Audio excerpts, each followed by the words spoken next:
Hi everybody, welcome to episode 2 of Let's Play Kerbal Space Program. Kerbal Space Program is available at retail now on Steam. It's available on Good Old Games, and it's also available at their website, kerbalspaceprogram.com. It's been basically 4 years in development, a fair portion of that time in early access, but the game is actually released now. So if you haven't already, tune into episode 1 where we kicked off our Let's Play series.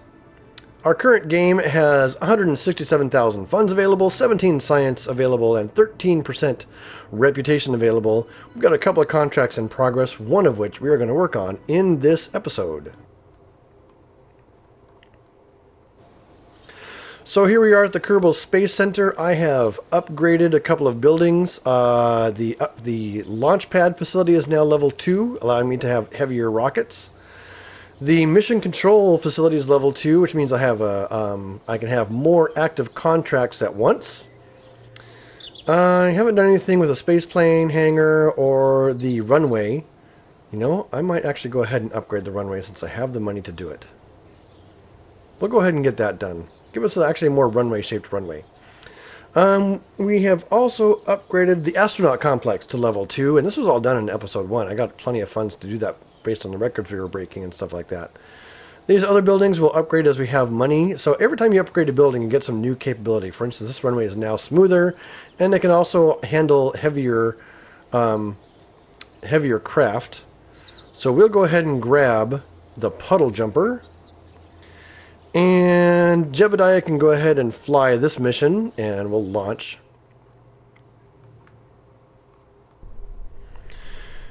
Whoa, bounce. If you're interested in the contract that I've set up here, which is to perform a visual survey around a particular location, or in the build of how I put this little plane together, check out the special feature that was released a little earlier.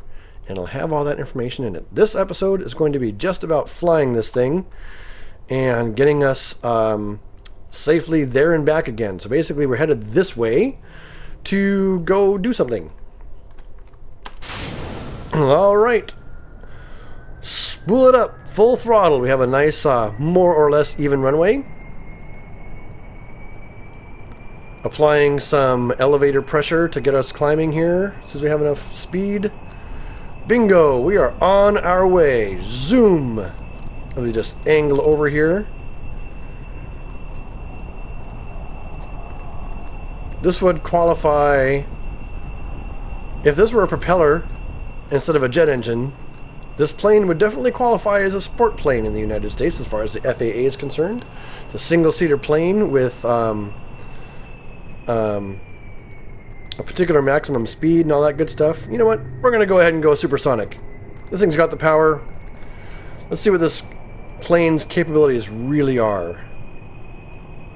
We'll keep an eye out for heat. But other than that, we're going to go ahead and climb up.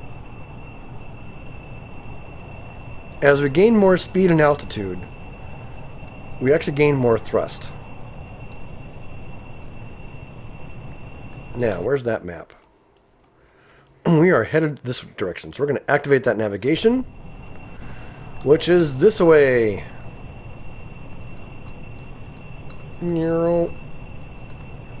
We need to be able to survey this 18,000 feet. I don't think that's going to be a problem. It used to be a real problem in the old aerodynamics and during beta. It was like really, really hard to get a jet that had that much capability.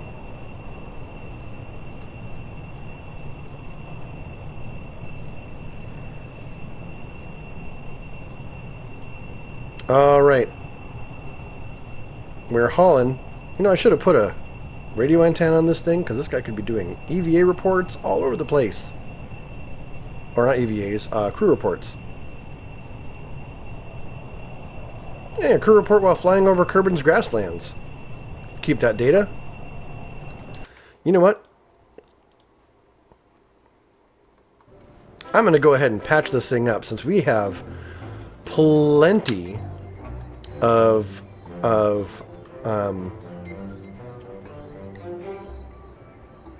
we have plenty of energy coming in. We'll just stick an antenna on here. Have it face directly, more or less directly into the wind.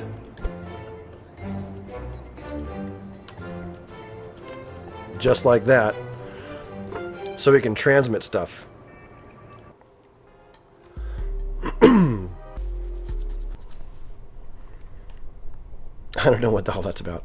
So we've got that little tweak done. Throttle up. Not EVA. One crew report. Transmit that data. Excellent. So now ourselves a sort of a flying mobile science lab. Up and away we go.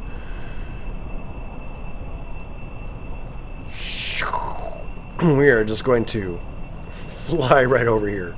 Like so. This little thing is pretty awesome. It probably doesn't need 2 air intakes. The more speed we have, oh, TSAS on, please. The more speed we have, the more thrust we get. To a point. See the effects of us moving at faster than the speed of sound. So we're really going to take this thing out and stretch its capabilities here. Once again, we need to activate navigation. So we know where we're going. We're going to climb up and get ourselves some more altitude now, which will reduce air resistance, allowing us to get more speed, hopefully. Thrust is starting to fall off a little bit.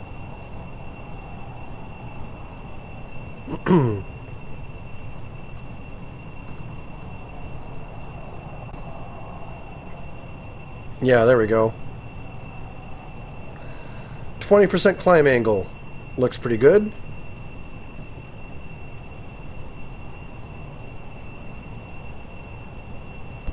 Burning through liquid fuel at a nice little rate.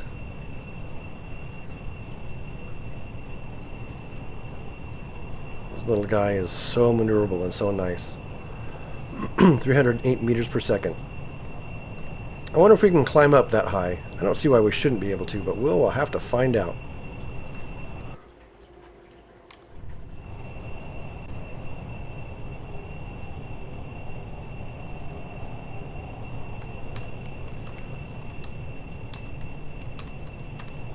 So here's the view from within the cockpit.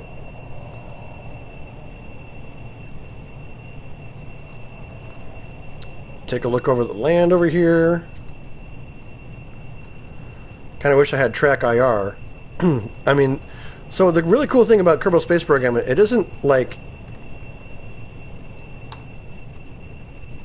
It is very flight simulator-ish. It's highly like a flight simulator. The physics are all in here, or mostly in here, as far as how airplanes and stuff behave. They're going to behave realistically.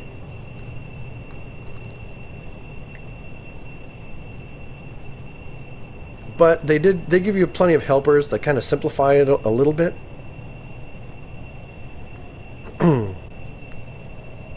So that's not, you know, the learning curve isn't as steep as a full-blown true flight simulator. I'm using WASD to fly this thing instead of an actual flight stick, which I have for many of my other games. So that's not even an issue. Still climbing pretty good. Single turbojet might not be enough to do what we want it to, but we will have to just see. Got plenty of fuel coming in.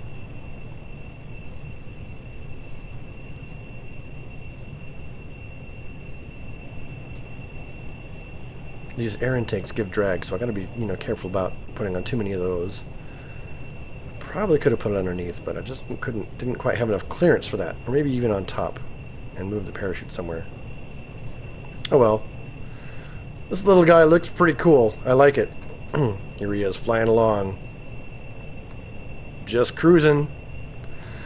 Little stunt flying here.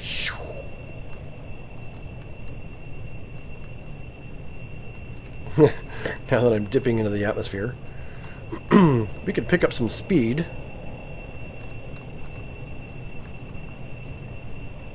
Apply a 2G turn. Pull it up.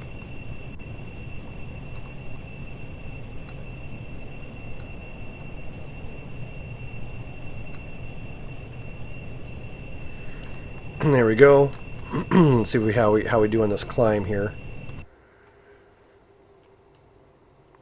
We are already halfway there. And we have used up barely any of that liquid fuel. In fact, I could have gotten rid of this liquid fuel and just gone with a single... well, no, we want... Or maybe if I put half liquid fuel in each of those tanks. Now, in a real plane, most of the fuel would actually be in the wings. Oh yeah, I don't foresee any problem actually reaching altitude.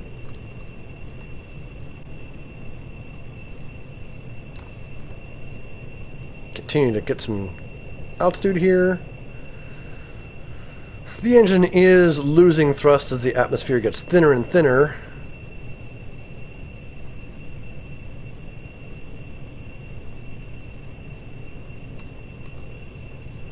Let's go ahead and get some forward velocity here rather than altitude right now. Get some meters per second, which gives us more thrust, I think? Yes, the faster we're going, the more thrust the basic jet engine provides. Also, the lower we're going. So this curve in this is above 18,000 meters. We might not be able to accomplish that with this plane, but we will find out.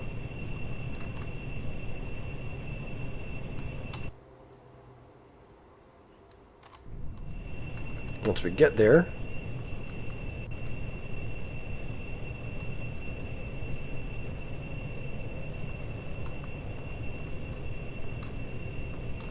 I think space planes are a really cool way to go. We'll eventually get ourselves up to like a single stage to orbit, or maybe a space plane that has a booster stage of some kind. Get some actual reusable craft going.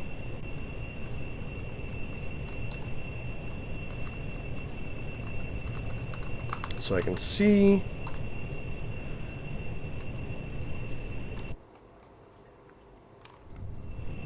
We're going over here in this area on the map right now. I've got to try to see if we can't climb up to 18,000 meters before we get there, though. So let's get ourselves some serious speed. We're going to dive down, accumulate a bunch of speed, and then angle up to see what kind of height we can actually get.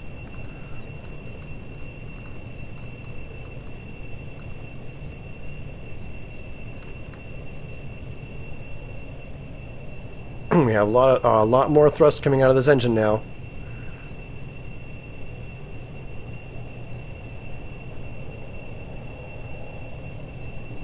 Oh, I forgot. Let's get a crew report over Kerbin's Highlands. Transmit that back.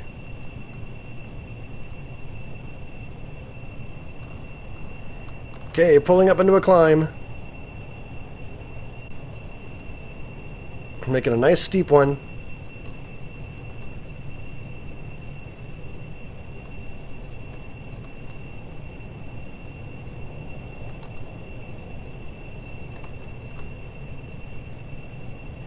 Yeah, while we have the kilonewtons, we'll keep on burning like this.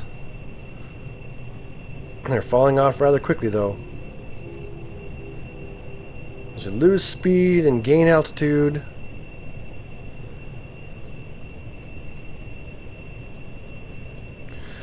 We are entering Jebediah's cave, trying to reach altitude on this thing now.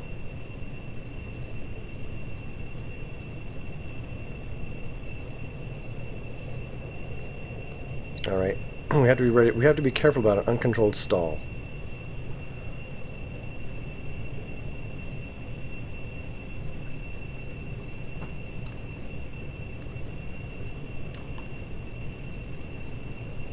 We're starting to have a hard time flying this thing. This might be the ceiling, the effective flight ceiling for this. Okay, I think we found the effective flight ceiling for this thing is about 13 kilometers or so. Which means I won't be able to get up here to accomplish this particular, any of these contracts. But we do have a successful first sort of plane What I can do, that was the highlands. I wonder if I'm over a desert. We can use this to do some crew reports. This is over the grasslands, so let's go ahead and transmit this data.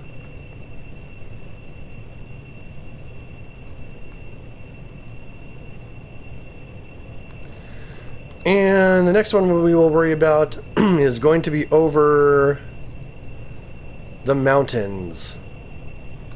So I'm actually going to pause the recording until we get to the mountains, and then we'll worry about landing this on the runway.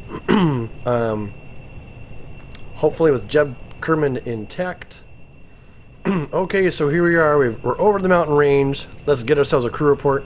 The mountains rise up from the ground of Kerbal. They seem so much smaller from way up here. I'm going to keep that data. Or actually, I'm sorry. We'll review the report and transmit it, since we have this ship which is capable of generating its own power and transmitting this stuff really quickly. This kind of atmospheric missions are a lot of fun like this. Alright, so there's Kerbal, the Kerbal Space Center down there. It's a nice evening.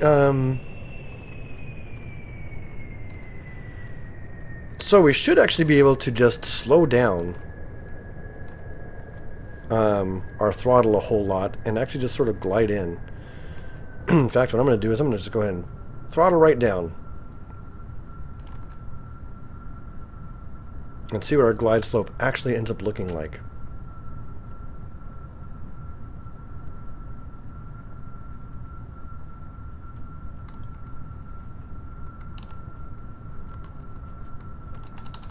I'm going to keep my nose on the horizon.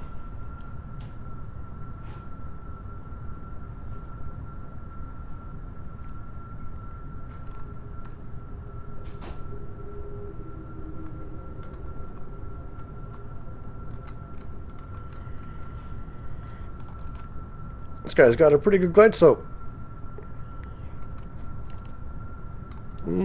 Up.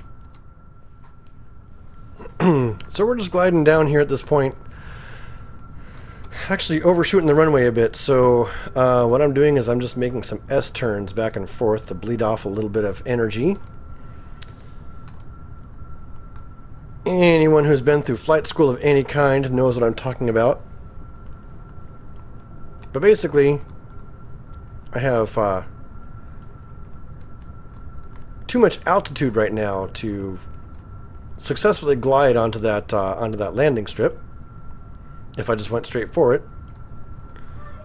So I'm making my path a little longer by gliding back and forth around, oops, around and around. This plane is super stable. I haven't had any problems with it getting close to stalling or anything.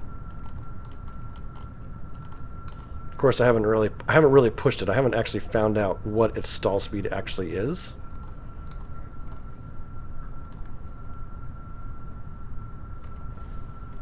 So I'm keeping an eye on this runway here to see how it actually ends up looking as I come down.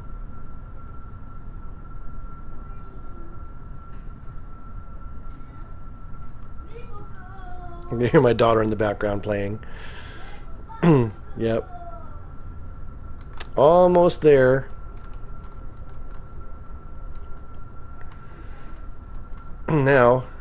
Now I'm basically on final approach. So if I need to extend my glide slope at all, what I'm going to do here is pulling up controls my speed, throttle controls my glide slope.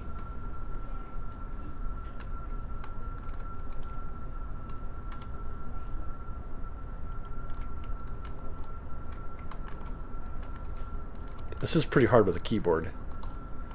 I should consider installing a flight stick for this stuff.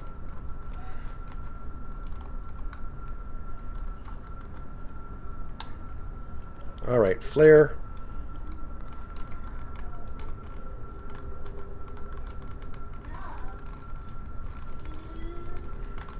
Again, I have way too much speed for this runway. So we're going to go on missed approach. Whoa!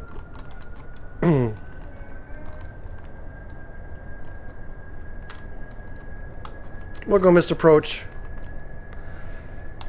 come back around and try it again.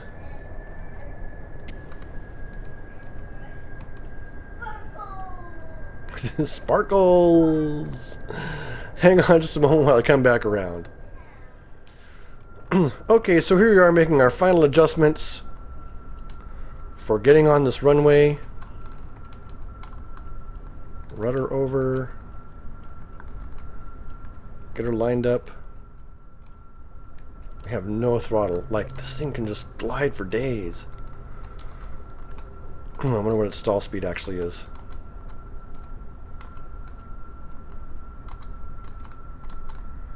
We're going to find out the old-fashioned way.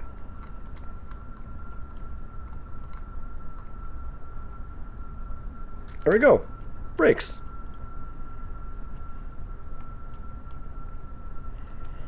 The long shadow of our jet as it touches down, braking to a stop.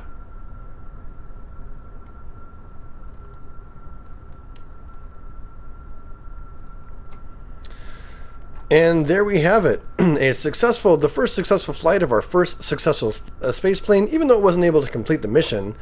We're able to fly it and land it quite safely. We do have our emergency radial parachute thing in case it needs to deploy or whatever. Yeah, there it goes. Which would actually save us in a pinch. Should be enough to bring us down to a stop and a landing. So we're going to go ahead and end episode 2 here, recovering this spacecraft. I'm not going to revert flight. We're going to go ahead and recover. And recovery of a vessel that survived a flight. All the other stuff was transmitted, and we now have 29.1 science available.